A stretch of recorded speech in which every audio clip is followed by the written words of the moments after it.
guys, so welcome to my Leetcode section. So this is 41 hard, but I don't know why it's hard. First, missing positive. So someone give you an unsorted integer and find the smallest missing positive. So you need to start from 1 and 2 and 3, and then you check which one is missing. So for this one, we have 1, we have 2, but we don't have 3, so answer is 3. For this one, we have 1, but we don't have 2, so the answer is 2. For this one, we don't have 1, so the number is 1. Okay, so it's very easy that we first initialize I to be 1, then the while true. If I not in numbers, so that means we check for 1. If 1 is in our list, then we check for 2. If 2 is in our list, then we check for 3, and we keep going until we find that positive integers.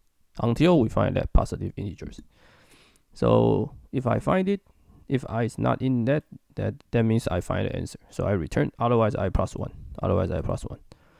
Okay, so this is very fast. And basically I think this satisfies big. I guess I run it all in time, and use the constant extra space because I only have one number called I.